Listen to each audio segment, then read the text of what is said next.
So, John, what would you do if you won the lottery?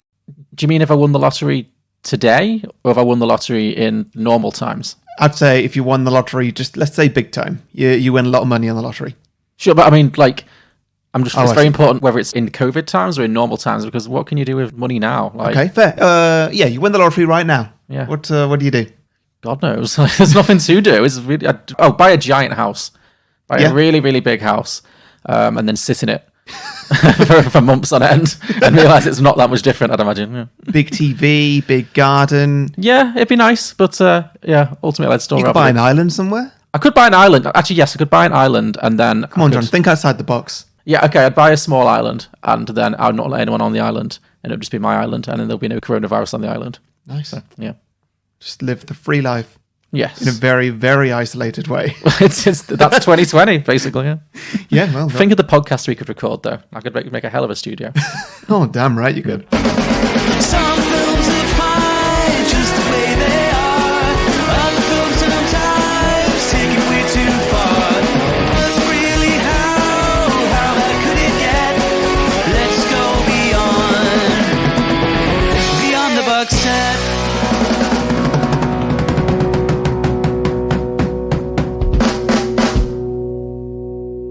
Welcome back, everybody, to Beyond the Box Set, the podcast where today we are pitching prequels, sequels, and spin-off ideas to Tokyo Godfathers.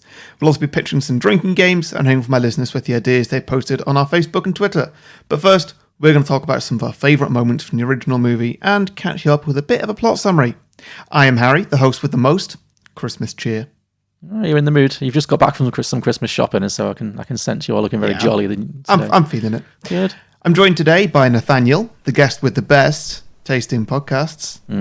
Clearly. Good afternoon. And I was just thinking that your thoughts on buying a house is quite prescient to, or the absence thereof of a house is quite prescient to the film we're talking about today. Indeed, yeah, I didn't think of that, but you're right. This is a film about homelessness, and so that was probably not the most sensitive ideas. I would just buy a huge house and not let anyone live in it. That's clearly I took the right lessons from this film. And joining me, as always, the host with the most chance of one day dying rich and drunk, it's John Lucas. It's the dream, you know. I'm halfway there.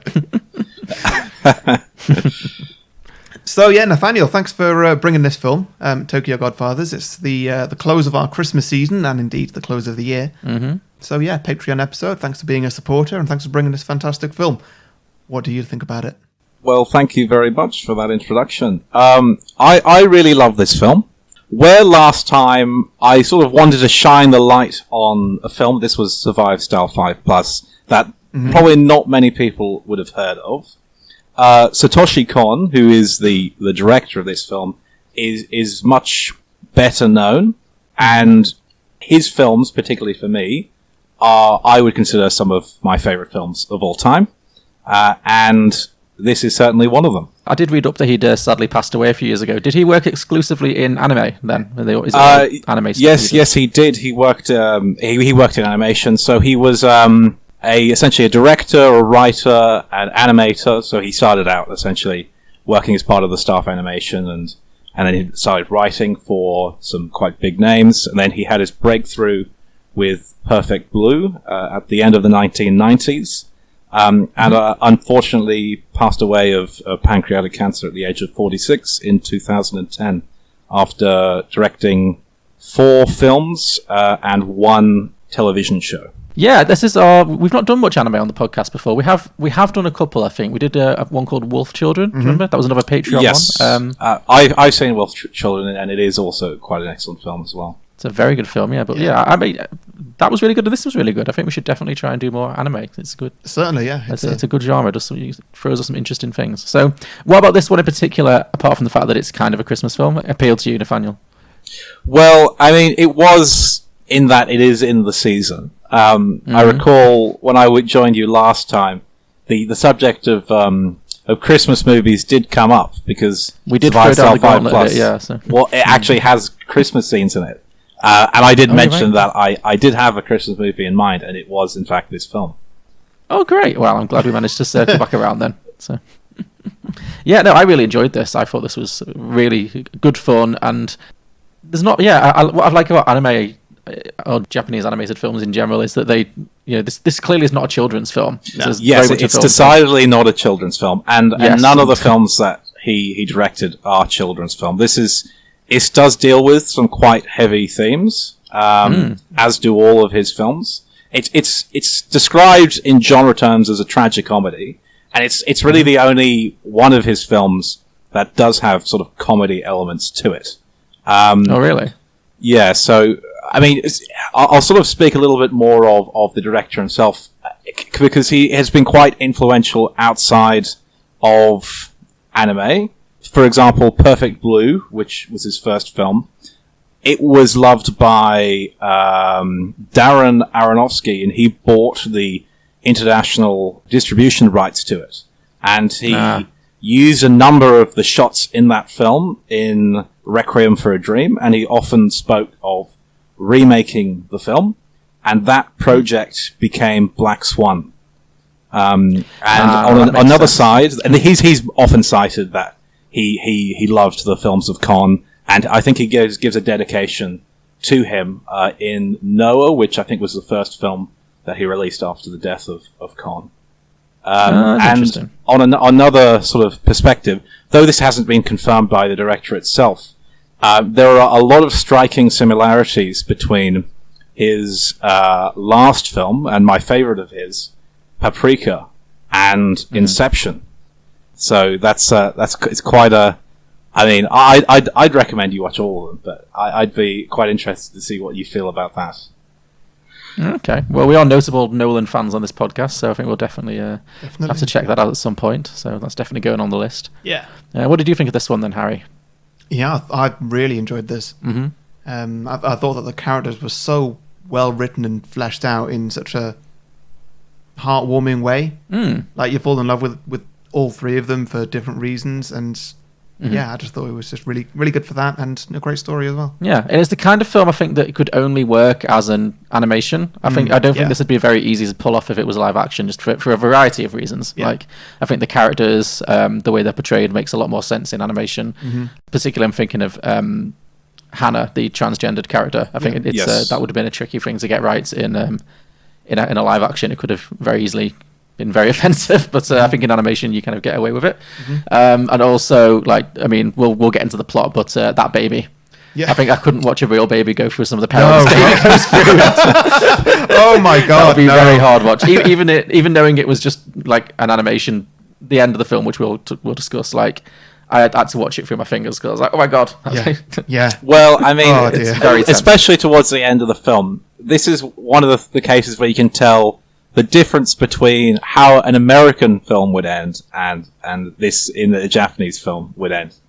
You can sort of there's certain things that you'd say they'd never go there with an American film. Absolutely, yeah, and a good old fashioned cliffhanger ending as well. That's always fun. Oh, of course, yeah. You don't get many films these days that end on a cliffhanger like that, but I really enjoyed that it just kind of stopped dead. Yeah. Well, it kind of shown us those sorts of stories happening in the film already multiple times of different people bumping into like old relatives or whatever, and fixing old bridges. Oh, I mean, I did want to ask. I don't know if you've ever been to Tokyo, Nathaniel, but how big is Tokyo? Well, so this film it seems very small. It's a huge city. Population about 25 people, isn't it? Yeah. Yes, I mean, but it all falls into sort of the idea of a Christmas miracle. Yeah. Yeah. And that is something I've noticed as well. I've talked about this before, but I think there are certain, not even with animation, but I think there are certain kind of tropes that you will kind of indulge in if it's a foreign language film. That if it was an English language film, you'd be like, well, that's not very realistic. Yeah. But like, there's something a bit magical about foreign language films, because I find it also with Pedro Almodovar films. He's one of my favorite directors, and a lot of his films are filled with like crazy coincidences and characters just happening to run into the right person at the right time, and you have to really suspend your disbelief, but it's part of the magic of cinema, I guess. Yeah, it is. So, but again, I think if this was an English film and a live action, I probably would have been a bit more cynical about it. If it was live action, some of the miracles in it would have just looked ridiculous. Well, that too, yeah. Like how it ends. Yeah, that would have been insane. Exactly, that only works because it's an animation. It looks really pretty. Yeah. So before we do go into actually talking about the plot, Nathaniel, do you want to give us a bit of a plot summary from the start? I'm completely happy to do that. I'll start with a bit of context as well. So, I mean, Christmas itself, you sort of associate it with joy and sort of happiness, but also around Christmas time, you see suicide rates, they reach high, and especially in sort of the climates in the northern hemisphere, where it gets a lot colder, it's much harder for people who don't have a home. Also, as well, in terms of why this film might have come into existence, or some sort of the motivators for it. So, post World War II, there was a period of economic growth in Japan, known as sort of the economic miracle, up until the end of the Cold War. And so Japan was very, very prosperous. And in 1991, the bubble burst, and there was sort of a massive sort of recession. And it's, to some sort of degree, Japan hasn't really recovered from that. And you often see that, like, if you go outside of the major cities in Japan, a lot of the infrastructure and systems sort of like look very dated to sort of pre-1990s. So this sort of led to sort of a rise sort of in homelessness, and it actually, the numbers, the official tally of homeless numbers actually peaked in 2003, which is when this film was released. So that's just a little bit of context to understand why this film might have some come into existence. So it's a side of Japan you don't really see, do you, in like popular culture? I don't think we see a lot of films from America that deal with homelessness, and you think like the New York, and there's loads of films set around like New York homelessness, etc. But I think we get this very idealized sense of Tokyo. Like we see Japan as just being Tokyo, or just being like Imperial Gardens a lot of the time in what's presented to the world. But so it was interesting to see this film really tackle, like you say, the other side of Japan. Yeah, and especially so that the locations that you visit are all real locations, and they're very accurately rendered. So you're essentially putting people that are marginalized by society into places people will recognize, in parks and things like that, to essentially give that big contrast and bring attention to the essential sort of issues of the film. So I'll get started with the plot summary, because I think we've chatted around the film enough, if that's all right with everyone. So go for it. Sure.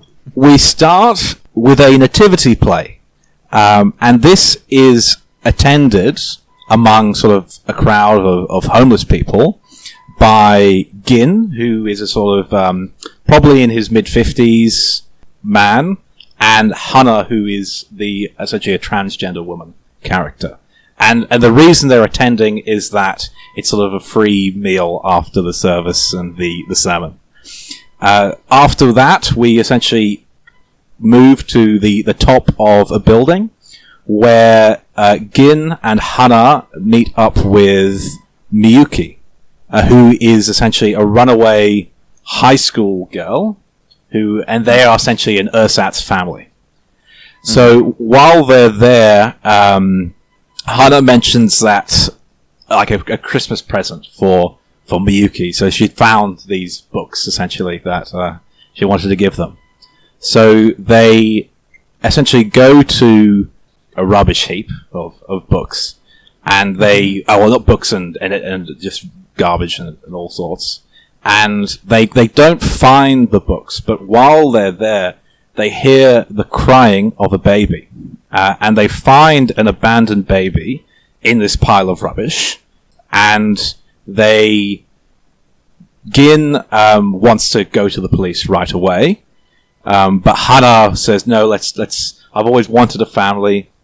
I'll take her back to their tent, which is sort of in a homeless sort of village in a park, and they name the baby Kyoko. So essentially they spend the night, and then in the morning Hana is gone with the baby, and Gin and Miyuki, they sort of run after her and saying, well, we need to take the baby to the police.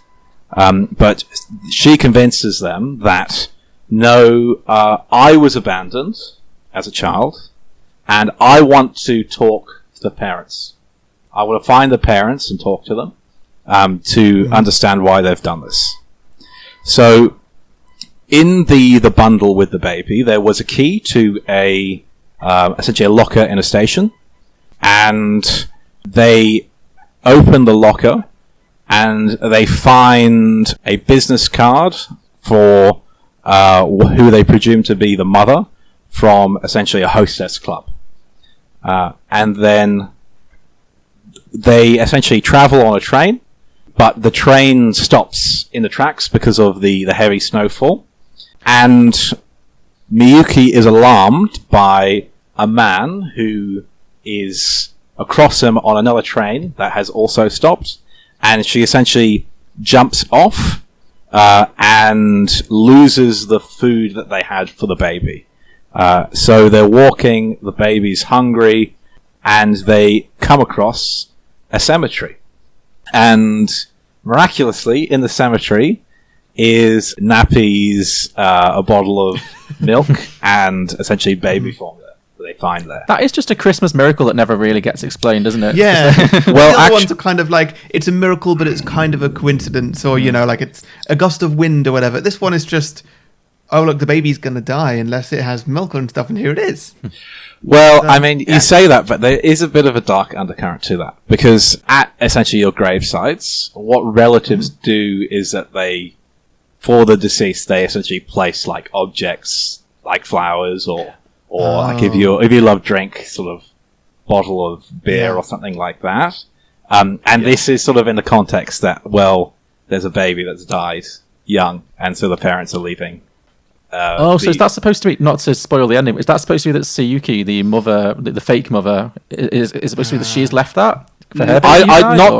Not necessarily. It could be that, but it could be any other baby, honestly. Oh, okay. Oh, grim. Yeah, that is. I didn't really pick up on that, but yeah, that is a little grim note as well. We shouldn't understate how dark this film is. Yeah, it's a real feel-good Christmas classic. This one actually it is pretty feel-good. I'd say it is. But it certainly has some. It's got some darkness to it. Some dark humor, some just general darkness. Yeah, but I'd say on the whole, it's a winner. It's more up than down. Yeah. Yeah. Anyway, go on. So when they're leaving the cemetery, they come across a car that's seemingly parked in the middle of the road. But when they go around the other side, there's a man who's being run over by the car. Yeah. Very slowly. Yep. Very slowly. I love how they just sort of paused at this. Like, this man is like currently getting run over by the car. They're watching as the car is like still creeping over him. Yeah. And like it hesitates just a minute before it then cuts to them pushing the car off him. I mean, you'd take a beat, wouldn't you? If you just walked across and found a guy being run over by his own car, you'd take a second to like take it in before you jumped in, wouldn't you? You'd have to. I'm not sure I would. Really? Just to, only out of like surprise. I'm not saying like consider whether or not it's worth helping him. Just like you'd have to take a second. Oh yeah, this is a strange situation. But Yeah. But I love the idea that he ran himself over. Essentially, that's a classic comedy there. So they essentially save him, and he's very gracious to them and wants to help them out. And he's actually the boss of a Yakuza family. He's a gangster, essentially. He's a gangster, essentially. And they take him. Well, they will reluctantly forgive, but for the other two, they're happy with it. He takes them to his daughter's wedding because he knows the owner of the club that the mother works at. His daughter is getting married to the club owner. Mm. And coincidentally, the daughter's name is... Oh, what's her name again? Kyoko. Sorry. Kyoko. Which is the same as the baby. So, while this party is going on, Gin spots the groom and suddenly gets very angry.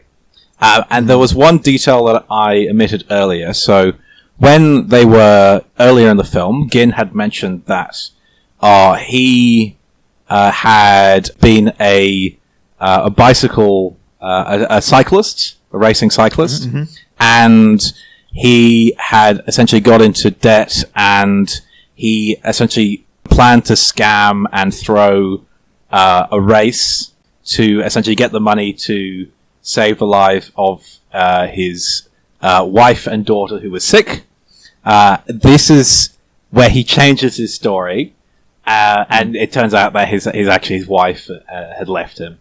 And so this is the man who he'd got in debt with, so during this scene, he essentially runs at the man with a bottle, which startles him, and he jumps to the left and gets shot by a hitman accidentally, who was essentially gunning for the mafia boss, the Yakuza boss. I think we can call that coincidence number 3. Yeah. And then this hitman... This one was right out there. Like, this came out of nowhere. Like, I absolutely didn't see this coming, and not that I wasn't...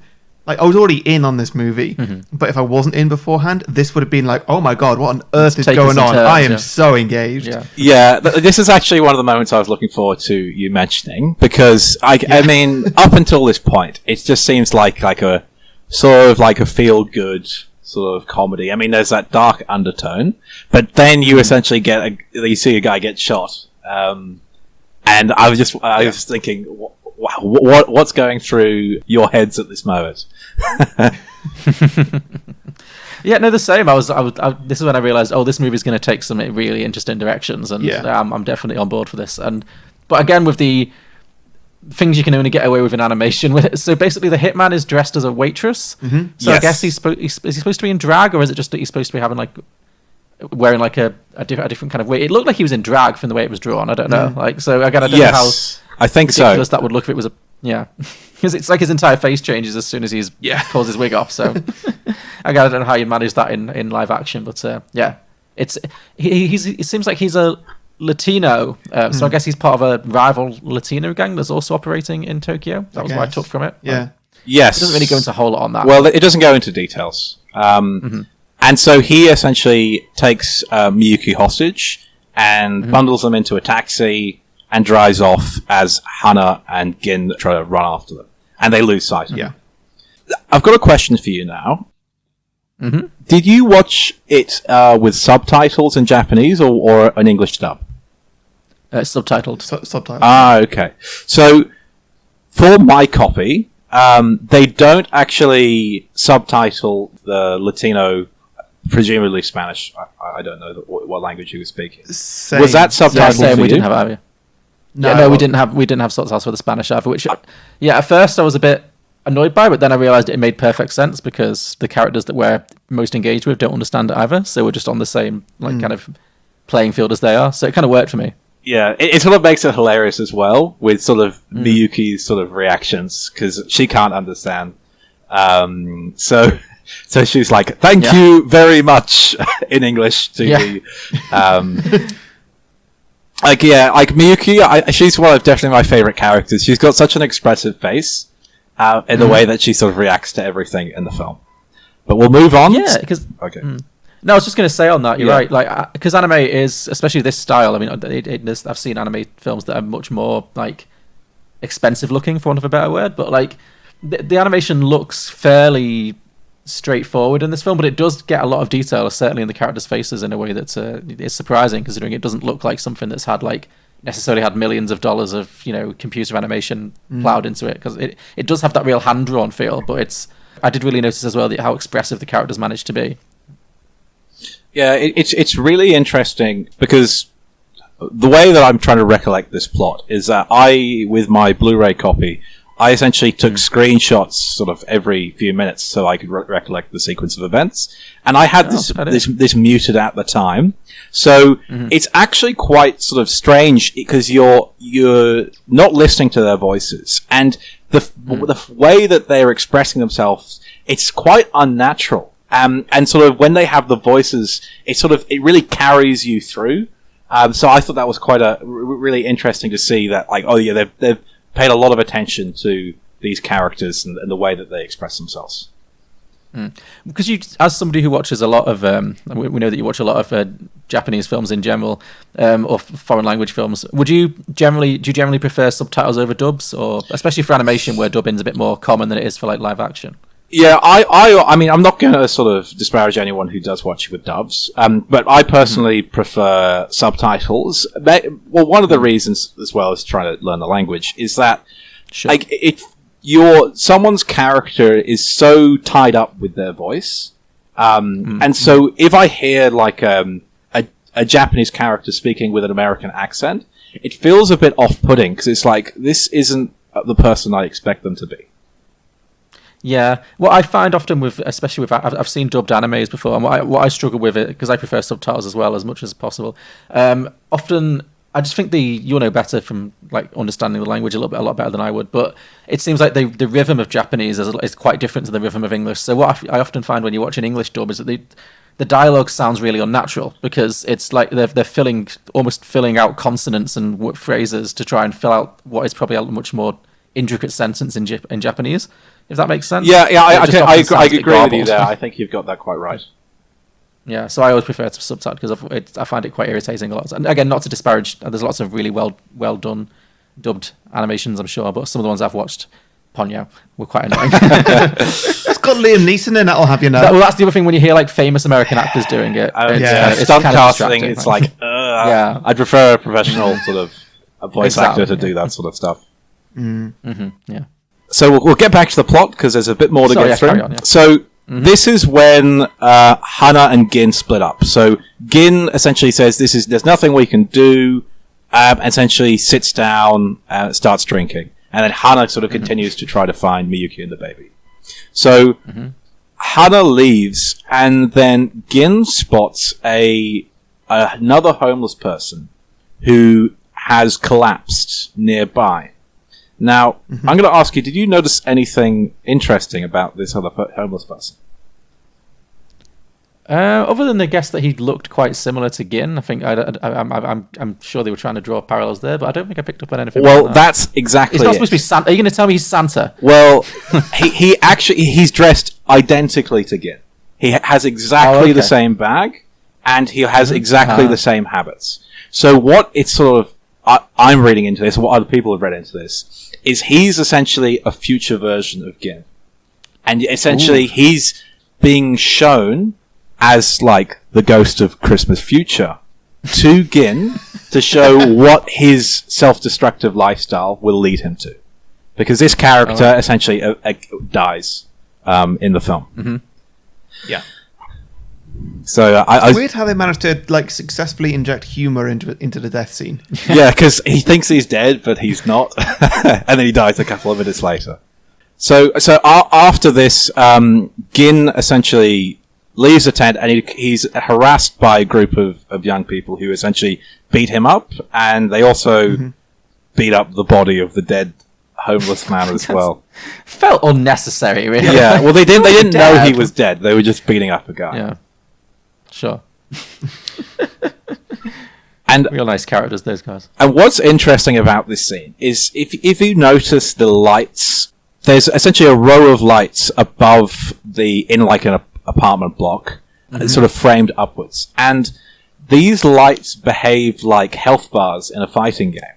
So when essentially Gin gets beaten up, you see it go down to 0. And then when he gets back up again, it sort of gets restored. That's amazing. That's cool. That is not something I picked up on at all. That is a great detail. Yeah. So we cut back to Hana, and she's essentially in the same taxi that the hitman and Miyuki were driven in, who is actually becomes a recurring character, and he's hilarious. The interactions between him and the group of homeless people. I did. I mean, they did address it later. They had a throwaway line about it, but there was a lot of this time I was thinking, how are these homeless people affording all these cabs? Well, they did receive money from the gangster when they saved him, and that essentially good point. Goes a bit to the cab fare. I think most of it was stolen by the people who beat up Gin. So now we essentially cut back to Miyuki, and she's actually ended up in the home of the wife of the hitman, who also has a child. Yeah. Is she supposed to be a hostage at this point, or is he just kind of taken her home? Because it seems like she gets away very easily. She's not a hostage anymore. I think it's more that like, he was concerned for the baby, and so he just took him back to his wife, who'd also just recently had a newborn. Sure.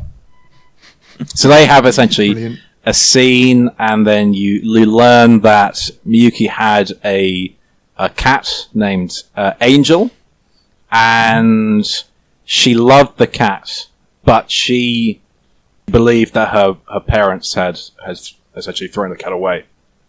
And then this led her to essentially running away from home. After stabbing her father. Yeah, so they essentially have a flashback where you see this sort of younger, sort of fatter Miyuki, who essentially stabs her father, and this is essentially the precursor to why she's where she is. Mm-hmm. I really like the structure of this film, actually, the way it does. Like, you get these three characters at the start, and the film just sprinkles these little details of their backstories through the whole plot. I really like it when films do that, and this one certainly you learn a lot more about the characters. Like, it's only at this point you realize, oh wow, this character clearly has very deep emotional problems. Like, she's like stabbed her father because she thought the cat was gone, and the cat wasn't even gone. So it's interesting. So Hana ends up finding Miyuki, and they return to the park where they essentially see a body being taken away from the tent, and they think it's Gin, but it's actually the old homeless man. It's the ghost of Gin future. Yeah. Again, another hilarious joke. Yeah. When like Hannah's like, "Oh my god, Gin, no," and sees the face, and was like, "Oh, okay, never mind." So then we see Gin again. He's sort of in an alley, and then he sees an angel, but it's actually just someone from a club. Yeah, this really made me laugh. The transition from the "Would you like a miracle or an ambulance?" An ambulance. How rude!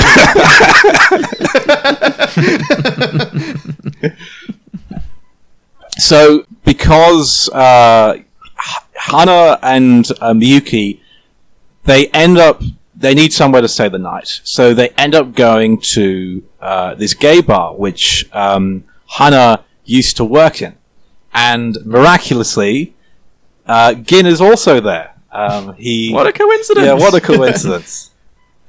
And so he's been rescued, I assume, by a drag queen in drag as an angel who just happens to be walking the street that night. Yeah. Right? Yes. Great, love it. And yeah, so Hana meets up with Mother, who is essentially the matriarch of the club, and they essentially reconcile. And the reason why she's ended up homeless is essentially her partner ended up dying suddenly, and yeah, not from AIDS. He slept on the soap, which is sort of a comedic line, but yeah, of course, it's a dark film. Yeah, the real the dark humor in this film that really made me laugh as well when she says, because the kind of the drag mother, the matriarch, says, "Oh, did he die of AIDS?" And she says, "No, he slipped on a bar of soap." And she just and then the drag mother just kind of goes, "Well, death is all around." Yeah, she just takes it.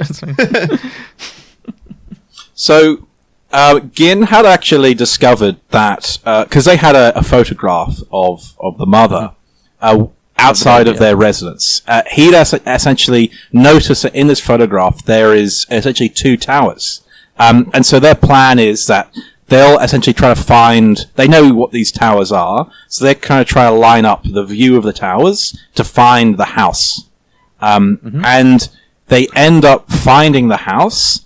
And it is completely, essentially, burned out. But also, coincidentally, it happens to be Gin's old home. Of course it is, of course. how did he not know? Yeah, I wondered about that afterwards. But so while they're there, they learn from the nosy women neighbours that the father was an alcoholic and gambled away their money. They used to be a loving couple, but everything essentially deteriorated. And they do find what could be their next address in the rubble of the remaining building. Shortly after this, they're in a convenience store. There's essentially an argument with one of the patrons, and they all leave outside. and an ambulance crashes right through where they'd been standing. Another miracle. Coincidence number 603. Yeah. Is that a coincidence, or is it just a huge out of nowhere surprise that happens? I guess, yeah.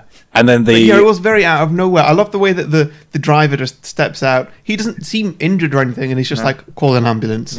Tokyo seems dangerous, man, in this film. Like, it seems like a death trap, this city. So Hannah ends up collapsing.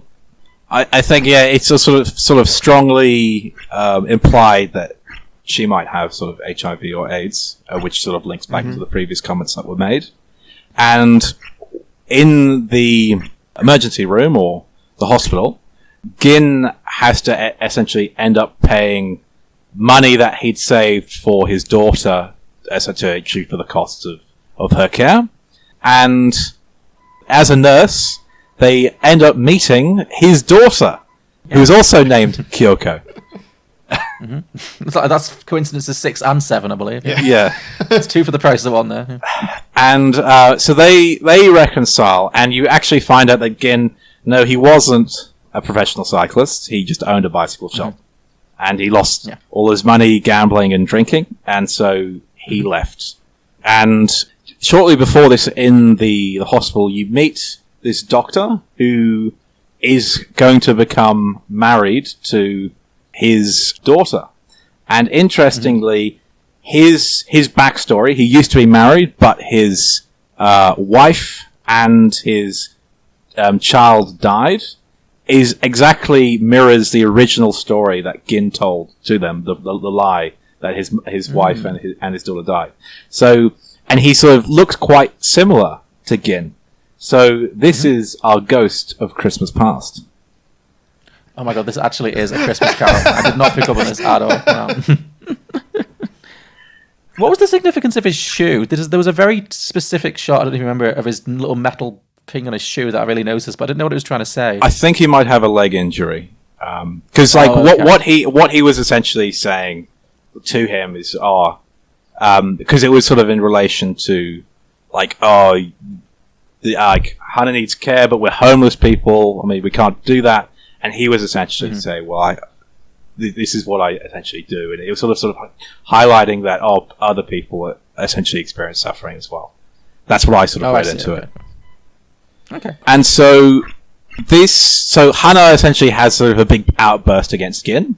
So as sort of a means of trying to get all the sort of the truth out, so that if they did love each other, the daughter would forgive him. And she ends up splitting with Miyuki. And at this time in the waiting room, a news report comes on, first about this miraculous lottery number, or 11111, and then secondly about a baby, which matches the baby has been stolen from a hospital ward. So this actually makes Gin suspicious. So when we return to Miyuki and Hana, and while essentially they're crossing a bridge, they stop a attempted suicide by a lady, and she in fact happens to be the mother of the child. I've lost count of the coincidences Yes. now, but let's just... Yeah. I love the way that they introduced this as well, because like they're just walking along the bridge, and then you just kind of see in the background just a woman. You don't see her face or anything. She climbs up onto the side of the bridge and just motions to jump, but just as she goes out of shot of as the camera pans across the bridge, and I was like, "Are they coming back to this? Yeah, or it's did we just a really witness a dark suicide?" background extra. So they end up essentially giving the baby back to the mother. And then we see Gin essentially entering the address that he had. And it's essentially filled with rubbish. There's quite a disheveled man there who happens to be the husband. And he's in a very similar position to Gin. He's with his gambling and his drinking, and then essentially Gin tells him to get his act straight. So he could be our ghost of. It's of Gin Christmas now. They have the present. ghost of Christmas future. Yeah. Oh, he's the present. Okay. Oh, I mean, you might be able to swap like the Doctor and him around if it was past and future, because he is sort of the younger one. But we essentially have our three ghosts here, and then we find out that no, his daughter was stillborn, and this led to his wife essentially stealing a baby from the ward. She had an emotional breakdown. So, to our horror, Hana and Miyuki has given the baby back to the kidnapper. So, Gin essentially hurries and tries to find the other two riding on a bicycle, so sort of tying to his old profession. And they end up sort of tracking them down, and they run after the mother. And she ends up sort of hijacking a van as they're chased after by the taxi driver that they end up just coincidentally meeting. This took a hard turn into like real action as well. For a fairly like, I mean, there are random car crashes throughout this film, as we've discussed, but like for a fairly like human story, the last 10 minutes, they suddenly take a real swing into like serious action. I was quite surprised by it. Well, I mean, if you see like Paprika, Satoshi Kon is very well known for like his super quick cuts. So Paprika is an extraordinary film with amazing sort of imagery, and like you can see that he's an amazing action director. And there's only a very short sort of scene in this film that it goes sort of straight to action. And so the van ends up crashing into a building, and she climbs all the way to the top. I was so scared about who was going to die in this. I was like, that baby is dead at this point. Like when the van like upended and crashed into a wall, I was like, well, that baby has died. Like, this is a horrible ending to this film. Yeah, well, and like Gin has like sort of rolled out the van as it's crashing, and then like what looks like just smashed his back to pieces against like a banister or something. And you see that he's holding the baby, and I'm like, okay, well, the baby survived, but like Gin is gone. Yeah, these people are all Avengers, I think. But like everybody's invincible in this. Yeah. It's strange. So there's essentially a final scene on the top of the building. We have Miyuki, who's trying to reason with the kidnapper to put the baby down, and the van, the building that they crashed into, is actually opposite the apartment of the husband. Of course it is. Which is another coincidence. See, some of these are just lazy coincidences. They're not actual Christmas miracles. Well, I wouldn't ties say in, it's a doesn't lazy it? Some of them are Christmas miracles, don't get me wrong, but... It's a miracle. No, Japan is just tiny. It's a little hamlet. That's all it is. They're just going round and round in circles. There's one little block. Like. Yeah. So this is the moment in an American movie where she'd be convinced to back down and hand the baby over. But that doesn't go this way. She actually tries to jump over with the baby. And she's essentially grabbed by Miyuki. And then... Freakishly strong 13 very strong Miyuki at this point. Like. And then essentially Gin grabs as well, but she essentially drops the baby, and Hana jumps down this building to grab it, and ends up grabbing onto essentially a banner that was hanging on the building, which rips. And can you imagine if this was live action? I know I said before, but it's happened in James Bond with a baby. Not the baby. No, it's the baby element that really stressed me out. Okay. Like, well, yeah, I completely agree with you. Like, you see all these sort of action movies where they have these ridiculous feats that you're sort of just sort of completely unconvinced by. But in here, it's sort of like quite an amazing ending. There's this rush of wind, sort of a rush of light, and the banner ends up essentially being picked up like a sail, and they essentially gradually drift towards the ground. And we have the epilogue of the film in a hospital where you have the homeless trio, and they're essentially reconciling. And earlier in the film, the old homeless man who died gave Gin this bag, and in this bag, unknowns to them, is the correct lottery ticket. That was the 11111. I mean, this is just an Alanis Morissette song at this point. It's just great. And a man turned 98, won the lottery, and died the next day. It's like, and the couple who had their baby returned to them decide that they will now be the three trio, our heroes, will be the godfathers, godparents of the baby, and accompanied by the inspector, he enters the room, and he happens to be Miyuki's father. Yeah. And that's the end of the film. Yeah. Like I said, well, I guess cliffhanger probably oversells it. It's not like, oh my god, what happens next? But it's a good... It's a great resolution. Beat, yeah. Leaving a window open for a sequel, so perfect for our purposes. So, yeah, totally. No, you know what? This was a really good film, a really fun film, and I was all in to give you a bit of stick for this not being a Christmas film, but you've done a sterling job of convincing me that it is in fact a very loose remake of A Christmas Carol. So, I mean, this is 100% a Christmas film. I mean, I know it was arguable last time, but like, there's no doubt this is a Christmas film. This is the Christmassiest film that we've done this season. Actually, it probably is, to be fair. Yeah, other than maybe Reindeer Games. Sure, yeah, but and this is better. So. This one feels like Reindeer Games was definitely, is heavy-handed being Christmas. Yeah. But this one feels like it's got the Christmas spirit. Yes, certainly. Because Reindeer Games was not a Christmas spirit film. It came out in February. It came out in February and it opens with a montage of dead Santa Clauses. So yes, this is definitely more Christmassy. So. Yeah, I mean, this one's got its share of darkness to it, and death and dismay, but a lot more heart.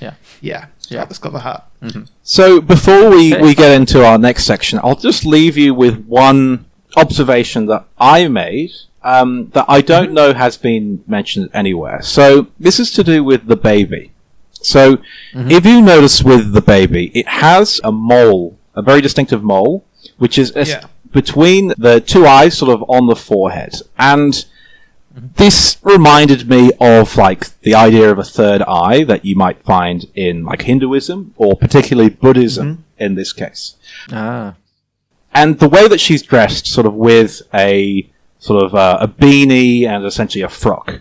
So in Zen Buddhism, which is essentially the type of Buddhism that is practiced in Japan, there's a bodhisattva known as Jizo, which is essentially has quite a very similar image to the baby, and this Jizo protects children.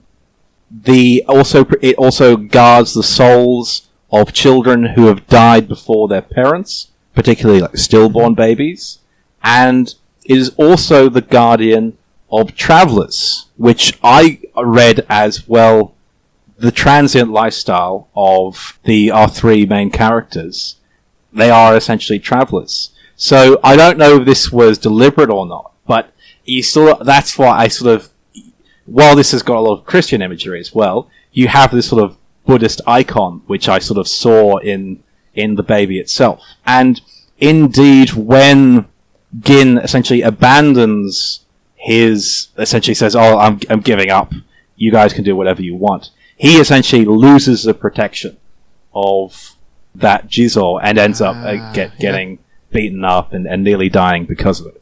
So that was just my final observation. I don't know if there's any bearing to it, but it was something that occurred to me on the second watch through. No, I can tell this is definitely one of those films that kind of you could really watch multiple times and find new meanings in. It's got a lot of little details to it. It does. I love that one. That's such a great theory to go with it. Excellent. Cool. So shall we move on to drinking games then? Yeah, let's do it. Okay. So, first of all, we've talked about it plenty. A drink for a coincidence. Drink for a surprise plot twist or coincidence, yeah. My first one was the same. Drink every time they run into somebody they know or who is connected to the baby in some way. So, yeah. You'll get nice and drunk on that one. Do you have any drinking games for this, Nathaniel? Or? I do. So, one is drink whenever you either hear angel or see angel wings. Because you actually will notice this quite a lot in the film.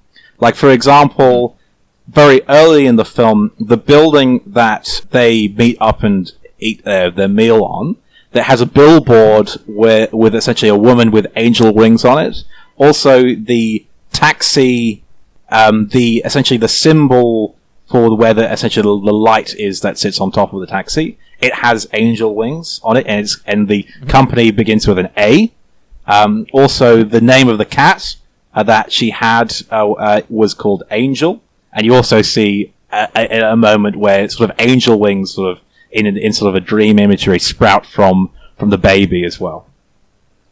Oh, very good. That is a good catch. Yeah. Cool. So my first one is drink every time the characters run for a really long time. Yeah, there is a lot of that. I really picked up on this, that they're really like there's a lot of sprinting after cars, and like especially after after Hannah is hospitalized, and she goes from being like on a drip and like severely weakened, and like the doctor says, she really needs good nutrition. She's very, very weak. And then the next scene, when she gives the baby back and realizes that the kidnapper, when she realizes that she's given the baby back to the kidnapper, she like sprints, she like parkours across Tokyo. Yeah. Did you love her little mincing run though? Oh yeah, sure. No, it was did you very clock funny, that? but Yeah, it was quite funny because earlier in the film, she essentially she's walking very like ladylike and tries to run the same, but as soon as she realizes that she's given the baby to the wrong kidnapper, she's full pelt just sprinting. yes. Yeah. I also noticed the same when like Gin gets like beaten up halfway in the movie, but then what is seemingly the same day, he's like he's riding a bike on ice as fast as a speeding lorry. Yes. These people are in great shape for being homeless. Yeah. Have you got any more, Harry? Yeah, so I've got drink whenever anybody falls over or is on the ground in the snow. Sure. Yeah. There's a lot of like stuff happening like down at ground level, or people literally just falling over and stuff. Yep. A lot of pratfalls. Yep. Good. Have you got any more, Nathaniel? I do have one more. So drink whenever something is intentionally illuminated in the frame. So you have essentially when Gin finds the old collapsed homeless man, it's sort of there's this beam of light that's sort of directly falling on him. You also, when he essentially has been beaten up, essentially you have this halo of light around the angel that happens to be a drag queen initially. And then one that I mentioned before is when he's being beaten up, you essentially have the health bars as sort of lights in windows above him. I really have to go back and watch that because I didn't pick up on that at all. But that's the kind of detail that I love, so I'll definitely be looking out for that on my next viewing. Cool. Any more, Harry? Nope. Okay. I just had, we discussed already, drink whenever the baby is in peril. Obviously, it's from car crashes to nearly being thrown off a building to just being standing in the cold for a really long time. I'm like, that baby needs to be wrapped up more. Like, yeah. Almost after that. I did have one more. I forgot. Yeah. Drink whenever anybody says the name Kyoko. Oh, okay. Yes, because there's a lot of characters called Kyoko. Yes, Yeah, that would get very confusing very quickly. And my final one is drink for random near-death experiences, such as particularly involving cars crashing, trucks crashing, or cars. I'm sure there's a scene at the beginning. Isn't there a scene where Hannah is almost run over by a car or a bike? Is there? Am I making Yes, that is true. She just kind of strolls on. There's So also, it really seems like Tokyo is a dangerous city. There's also a scene where some people are essentially painting over a billboard, and they end up dropping the paint can, and it narrowly misses the three of them. Yeah. It's deadly city. But it definitely adds to the kind of surprise element of the film when they're just sat in a restaurant and then a bus plows through into the shop. So yeah, it's cool. Well, that was my last drinking game. So should we move on? Yeah. Yes, let's. So, for the last time this year, if you haven't already, then maybe you might want to consider supporting me and John on patreon.com/beyondtheboxset. If you do, well, Nathaniel, you know this. You are one of the Patreon supporters. If you do, you get a few bonus features, such as the Patreon episodes that we do every now and then. Yeah, just to join us on the show and educate us about fabulous films that you care about. So, yeah. Just come and bring your favourite film or your second favourite if you've already done your favourite. Or a film you absolutely hate, but you want to spread the misery. That's also been done. Either works. I wouldn't. I'm not advertising that, but there's no rule against it. Yeah, sure. Yeah, you also get a bonus show where we review normally cinema releases. We're also doing home streaming releases and just the occasional old film that we both happen to watch. Yeah, I'm sure we'll do Soul. Maybe a few over Christmas. Wonder Woman's coming up. Wonder Woman's coming out soon. Although apparently they're going to charge £30. They're doing a Mulan again, and I'm like, no, it's not going to happen. For what? How are we watching it here? To stream. We'll talk later. We'll figure it out. Yeah. Yeah, and you get a 30-second advert slot once a month on the show as well, where you can advertise your own podcast, whatever you feel like talking about. And also you get extended versions of the main show. So you can have more sequel ideas, more thoughts on the film, more drinking games, just more bang for your buck. More generally. of us, Yeah. So all that, if you're feeling generous, is at patreon.com/beyondtheboxset. Indeed. Let's see, Alex. What do you think of Jaws, which is at 97% Rotten Tomatoes? I find it to be anti-shark propaganda. What do you feel about the Entourage movie, which is at a meager 33%? I think they finally got Hollywood right. How about It Follows, 97%? Worse than your parents giving you the sex is evil talk.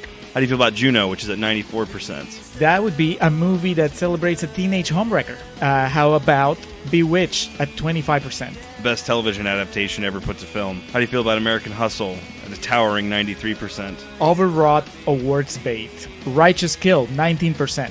The movie that Michael Mann wishes he had made when he created Heat. Sounds about right. I'm Julio.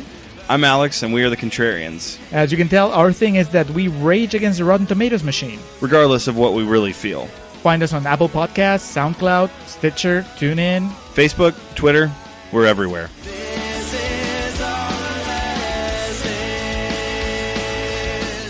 Now, on sequels then. Okay. Do you want to go first or last, Harry? I will go first. Okay. We'll put Nathaniel in the middle, as is the tradition. Does that work for you? That's perfectly all right.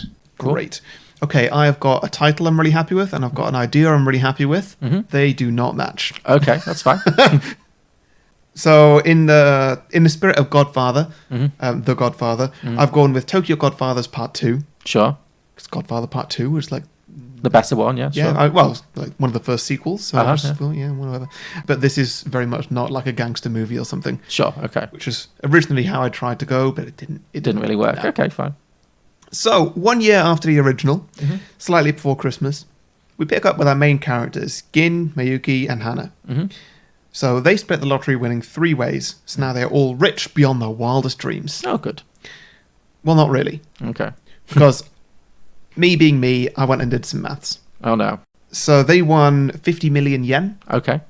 which translates to about £370,000 today, Okay. or 240,000 British pounds in 2003 when the film came out. So Okay. split 3 ways, that's like 80k each. Barely worth getting out of bed for, is it really? You know? I mean, no, that's fantastic, and especially for a homeless person, that's great. But it's not like their life is sorted forever. They're not going to be billionaires. So yeah, they're all significantly richer than they were, but not set for life. So where are they all now that they've all received enough money to get off the street?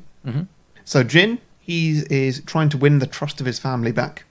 Obviously, he had a bit of a gambling issue, so Hana and Miyuki suggested to him that they hold his money for him. If he just suddenly has all this money, then he's probably not going to be very responsible with it, and he might just gamble it all away. So is he going to be struggling with that through the film, like trying to like overcome his gambling addiction? Because like keep the old demons down. Yeah, I'd say that sort of thing. Like maybe he's constantly trying to borrow money or get bits of his money back. He actually declines their request to hold his money for him and says that he wants to give his money to his daughter to hold. Sure. Just as a way to try and sort of bring back a bit of bond between them. Sure, makes sense. Because, you know, they've got a very difficult relationship, and he wants to try and fix that as best as possible. So yeah, he gives it to his daughter to hold, and she actually invites him to come and live with her and her boyfriend. Oh, that's nice. So yeah, things are working out for Gin. Okay. Mayuki, she being the caring soul that she has pledged all her money to help the homeless. Okay. But not so much giving it to a charity, because she's seen from experience that just giving money to a charity doesn't necessarily mean that it gets to the people it needs to go to. So she's more sort of managing it herself. She's in touch with a fair few homeless communities, and she goes around all the time and just sort of, oh, that person needs a hot meal, that person needs some clothes, and just helps out little bits, like little bits here and there. Yeah, just generally making sure that all her money is going directly to the good cause and not getting swallowed up in some sort of fake charity where there's people getting rich off it. Sure. Is she having to like struggle with people taking advantage of her because she's so young and generous? Like, is it? Maybe, yeah. No, Yeah. I'm not saying that all the homeless people would do that. I'm just saying it could be like a narrative would be. The thought has crossed my mind. Yeah, if like she's quite young. people cotton on that she's rich. Yeah, and she's trying to do the right thing, but people are like, you know, trying to take advantage all the time. So she has to like figure out how to be a bit more street smart with it. So, Yeah.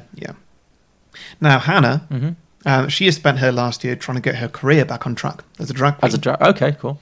So she's bought herself new wigs and new clothes. Excellent. And more importantly, she's got accepted back into her drag mother's club, where she's now regularly performing. Oh, good. And Mayuki and Gin, they go to see her perform every Saturday night. Oh, It's cute. that's nice. Yeah. Since getting her career back on track, she's actually become a drag mother herself Great. and has 3 drag daughters. Oh, so she finally did become a mother. So Yeah. yeah. Which I've named Peach Feast. Peach Feast. What's Yeah. that from? Nothing. I've made these names up. Okay. The way you come up with names always bewilders me. But sure, Peach Feast. Yeah. They're drag names. Sounds more like an ice cream or something. Okay. Sure. My own drag name, Misjudged. Misjudged. Okay, that's good. That's a good drag name. And the third one, Karen from Accounts. Karen from Accounts. Excellent. So they're all very loving drag queens, and they come together as a very close family. Like, they all love each other very much. So now I've told you how great all three of their lives are going, and how they've become. But now I'm going to tell you how everything's going to go wrong. Oh no. Is this going to be like the anti-Christmas spirit? Is this going to be a horrible, bleak, depressing? Well, slog? I'd say that all the best Christmas spirit films, like say this one for example, It's a Wonderful Life, They have the ups and downs. They start strong, they go down. Okay, and they but come there's up, going and to they be come- they come up at as the long end. as you tell me there's going to be a way back up. There's going to be a way back Okay, up. fine. Don't you worry. Okay, good.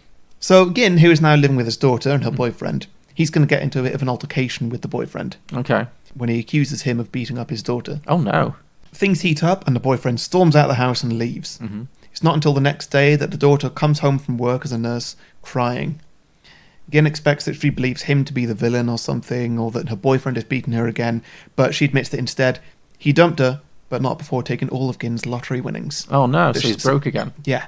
She obviously feels really guilty about this, and Gin feels really bad, like he's just lost a massive bet. Like that's it. He gambled on his daughter and lost. Basically, yeah, that's what's going through his head, and so Sure, okay. so like he's not super caring towards her at this point. Like, he doesn't really say anything, but he just goes out into the city and just leaves. Oh, he's angry. Okay. Yeah, so he just needs to go and walk it off basically, and he's lost all his money, he's broke again, and his relationship with his daughter is not going very well because this has happened and everything's just kind of falling apart around him. Mayuki, the thing that's going to happen to her is that, well, basically this winter is just going to be a really, really hard winter. It's going to be the coldest winter on record. And so the only thing that she can do to just kind of help protect all the homeless people who obviously they're living out in tents in the coldest winter on record. So she uses the remainder of her money and hires out a massive hall for everybody. And it's heated and everything. She spent all her money and now she's broke as well.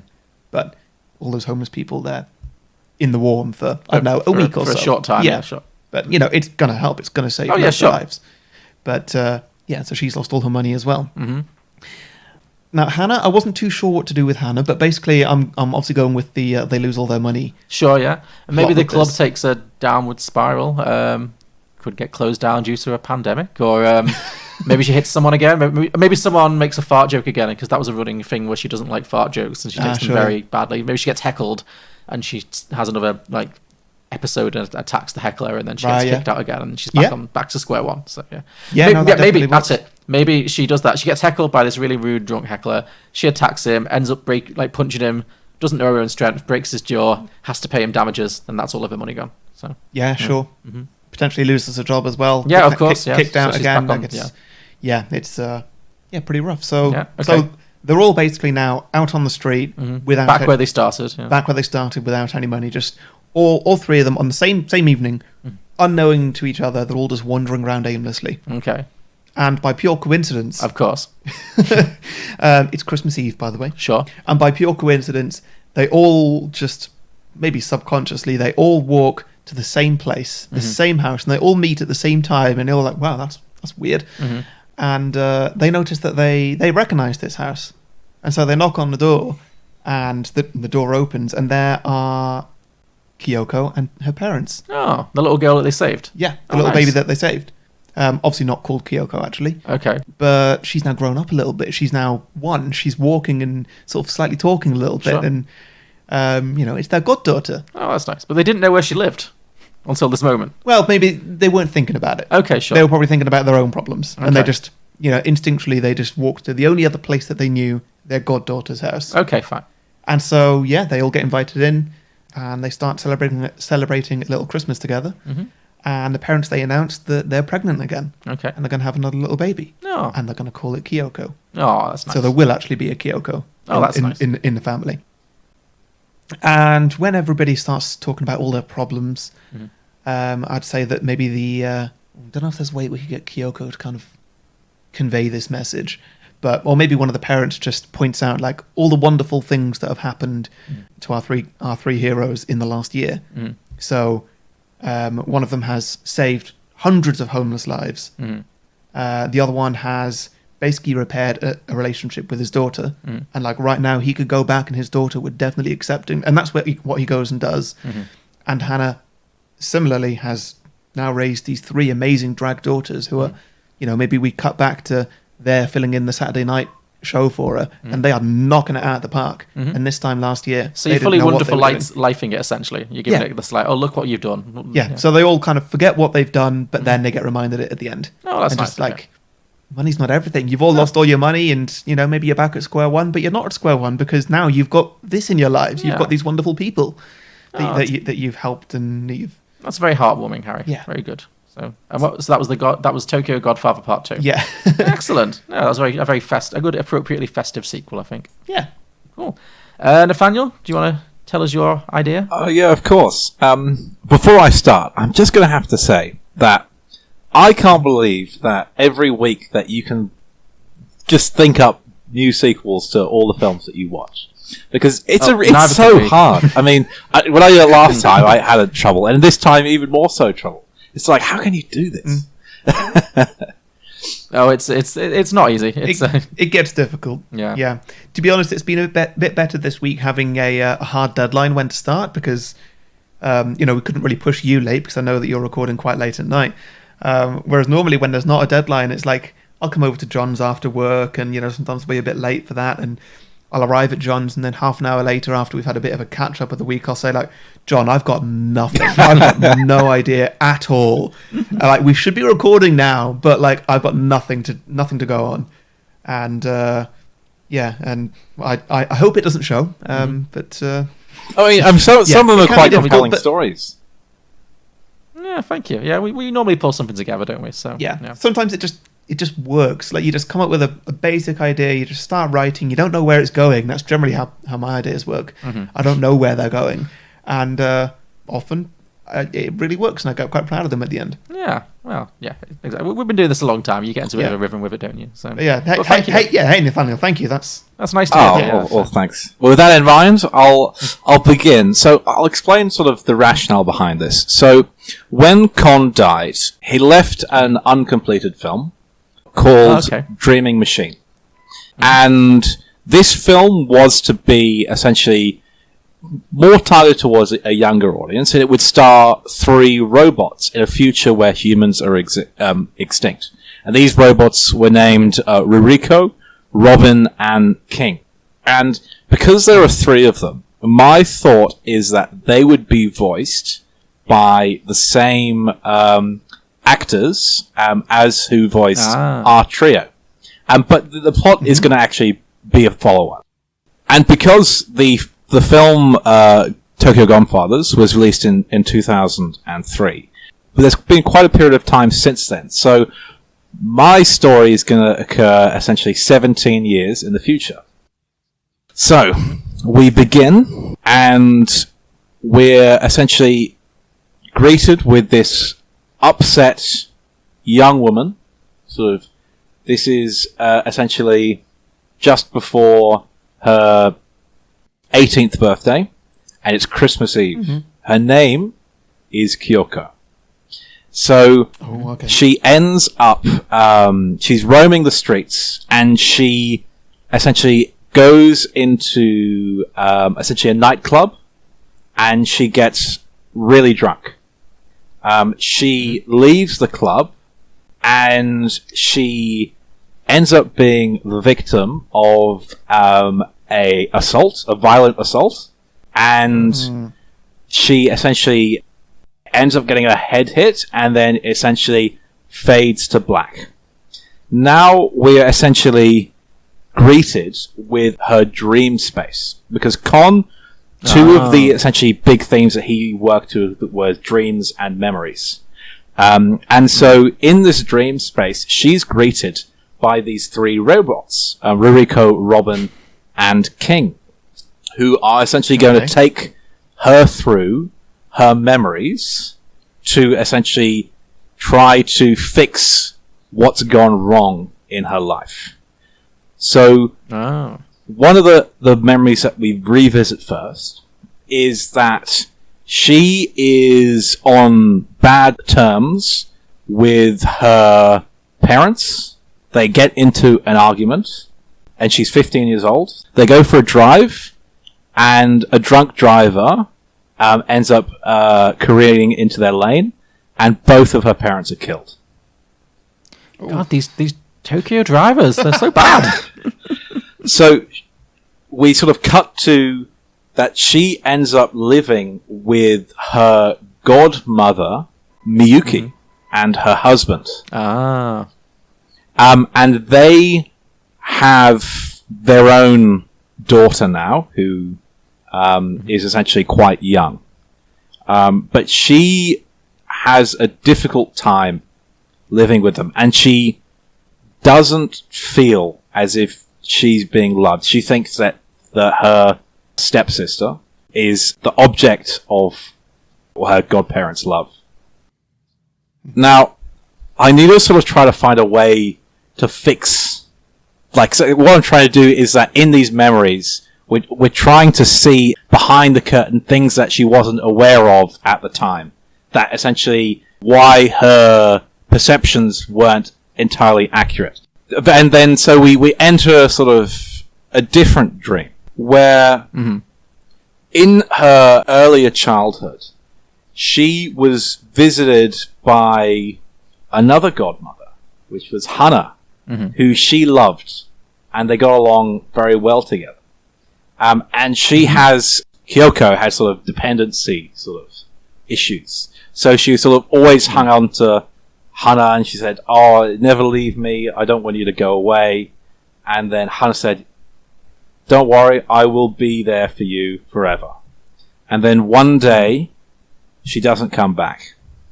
And this essentially is the seed of her earlier sort of emotional troubles. So we cut away from this dream, and we see her sort of interacting with a homeless old man who happens to be her godfather. This is Gin.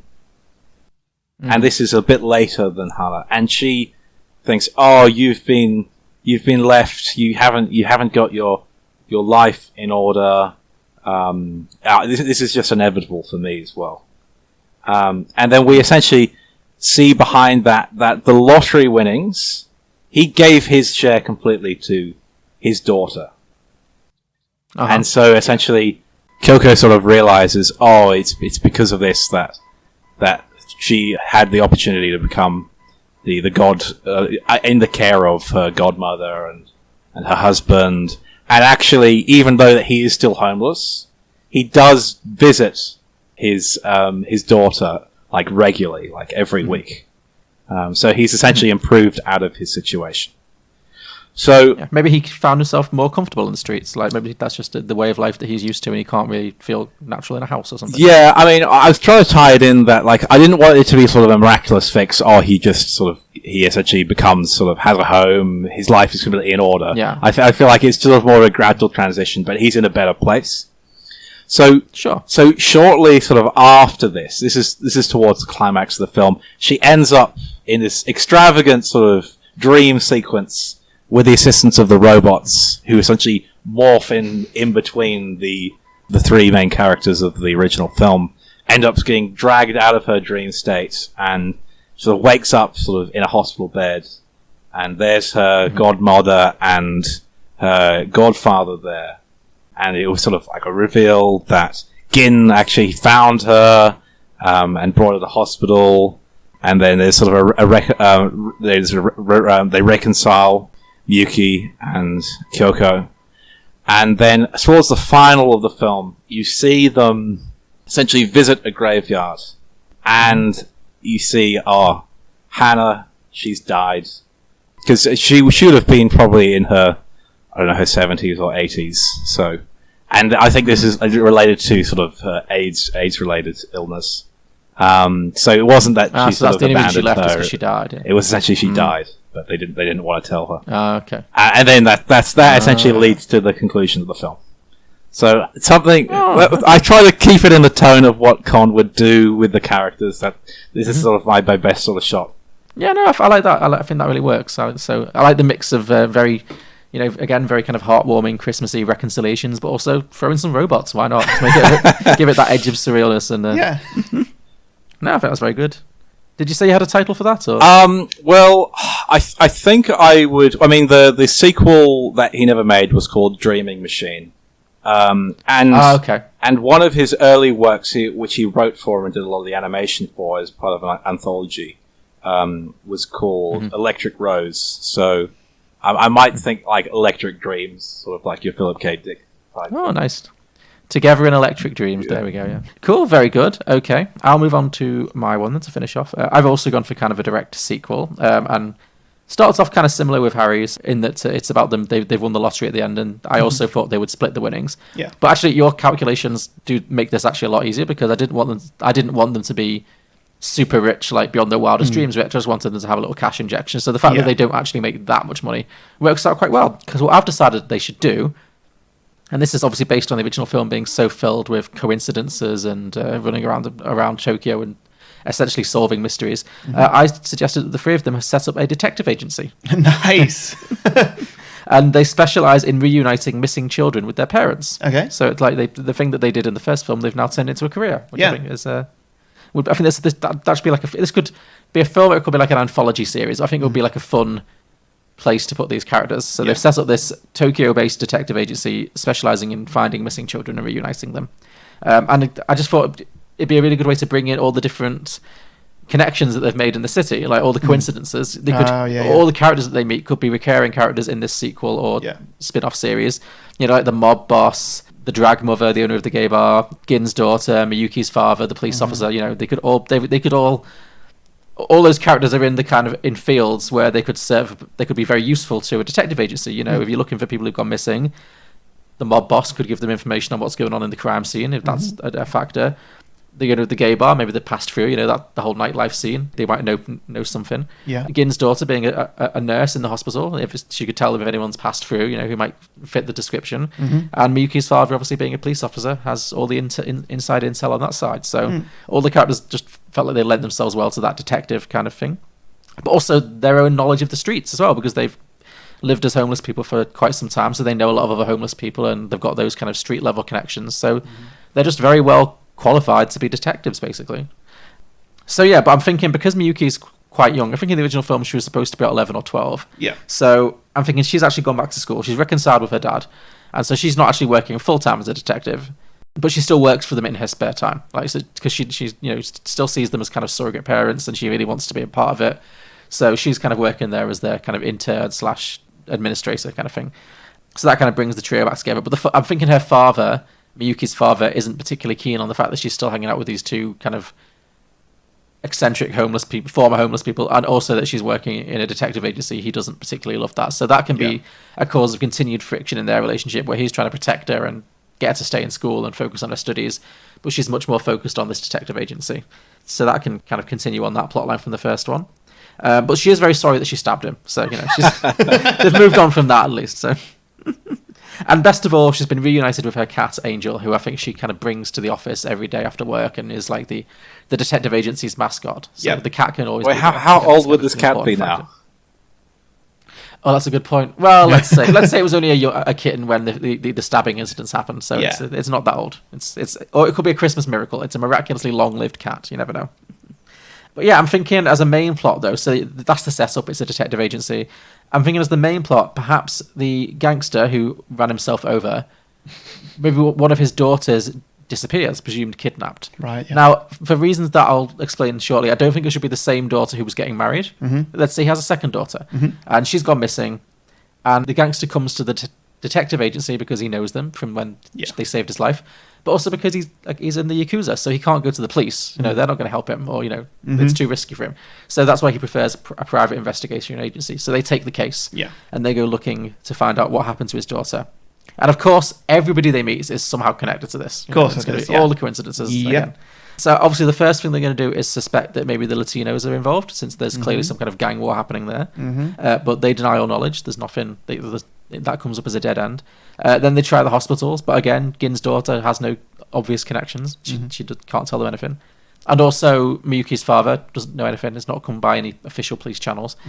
So eventually, they do manage to track the daughter down, though. And it turns out that she has fallen in love with the son of a rival gang member. So it's a classic Romeo and Juliet situation. So she's run away from home, and they both run away from their parents, and they're in hiding because they want to essentially elope and not speak to them, and because they don't believe that their parents would ever allow the match, and they think they'd separate them. And the daughter is already not happy that her father is in the Yakuza, and she doesn't want anything to do with him, and she feels she wants to cut her father completely out of her life, basically. So I'm thinking is that Kyoko, because she knows quite a bit about difficult relationships with parents, and also Gin, because his relationship with his daughter has been troubled as well, they kind of can speak reason to her and let her understand that even though she's absolutely right to follow her heart, cutting her dad out of her life is never going to be a good thing. It's going to cause a lot of pain in both of their lives. And so they kind of talk the daughter into making peace with her father again. They also managed to convince the gangster, because I guess he still owes them his life, to accept the fact that the relationship and give his blessing and kind of bridge the gap between the two gangs, I guess, and let the kids live their own lives. And I think it just, once again, maybe it's all set at Christmas, so it has a festive, backdrop. But I'm thinking it ends at a big old gangland wedding. A big glamorous gangland wedding at which Hannah can serve as the minister. Obviously, she can officiate the wedding, because I think she'd very much enjoy that.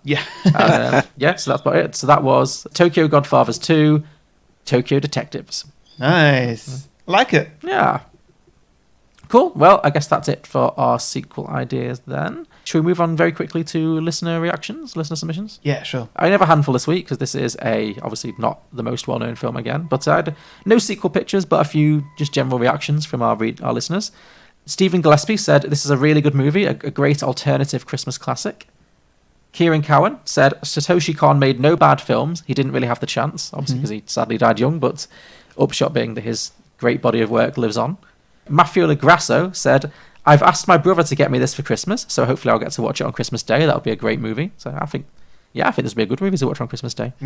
And finally, Aaron D. Cantorino said, we fuck with Satoshi Kon in this house, which I think is a compliment. So Sure. So generally, lots of positive comments about this film. So it seems like there's definitely a fan base for this one. So so thank you everybody for those sequel ideas. We ask for your listener submissions every week, a few days before we record, by putting posts out on Facebook and Twitter where you can post your ideas. So make sure you like and follow our pages if you don't want to miss out. To listen to more episodes of Beyond the Box Set, you can subscribe and browse our back catalogue on any podcasting platform, including iTunes, Spotify, Google Play, and many others, all of which you can also leave us a 5-star review if you wish. It really helps us to stay up in the rankings, so please do consider it. As mentioned by Harriet earlier, we are also available on Patreon, which is exclusively for the people who would rate us more than 5 stars if they could. You can find all the relevant links in the description below or at beyondtheboxset.com. So all that remains is thank you very much, Nathaniel, for joining us and for bringing this film into our lives, and also for staying up so late, because I know it's very late in Australia right now. Oh, it's not a problem. Cool, but we will. Is there anything you'd like to plug, or any final words? Not really. I'll just like to thank you two for having me on again. It's been a blast. Always a pleasure. It's been really nice. Yeah, definitely. And we look forward to having you again. I think we should have a regular tradition of you introducing us to these lesser known Japanese films, or anything else that you like. You don't have to be in a box, but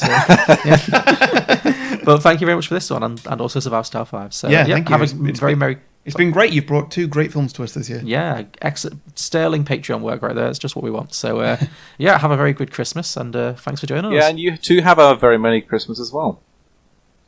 Excellent, thank you. So, and Harry, also have a Merry Christmas, I guess, if you must. Have you picked a film for next week, or should we? I have, yeah. Well, so first of all, next week we're actually doing our year-end wrap-up. Sure. Where we are going to talk about every film that we watched in the last year, which, lots of them were in the cinema. Even more of them were not in the cinema. Yep. But, we're going to talk through all those. We're going to rate them. We're going to give each other some recommendations of films the other has not seen.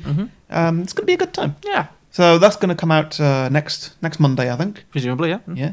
And then the Monday after that, we're going into the first episode of 2021. And as is tradition here at Beyond the Box Set, the first episode of the year is always a Pixar film. Oh, of course. Yes. Good. Ease us in. Now, there's not many left. We've done quite a lot, yeah. But Pixar are doing their best to create more options for us. This year they've given us Onward. They're going to give us Soul. But I've not picked either of those. Oh, good. Well, Soul might be good. I'm glad you've not picked Onward. Yeah. I did love it. So. Yes, other than that, we've only got a few remaining. But I decided A Bug's Life. Oh, okay. Go right back to the start. Nice. Yeah, so I think this was their second film that they did. After Toy Story, right? Yeah, and for whatever reason, this one has never had a sequel. I don't remember it being bad. No. So I don't know why it didn't get a sequel. But sometimes they just like to leave things alone. I think good for them. So Yeah, but also it's not like super magical. no, true. It's very much like it's Toy Story, but instead of toys, they're bugs. Yeah, maybe it's less merchandising opportunities. Who knows? Yeah. But great. No, I've not watched that film in years, so I look forward to revisiting it. So Yeah, good that's shout. going to be a good time. So thanks everybody for listening all year. Thank you for Nathaniel for coming on. Thanks. And join us next week for A Bug's Life. Yeah. So see you next week, next year. Bye. Bye. Say goodbye. Goodbye. He really means it.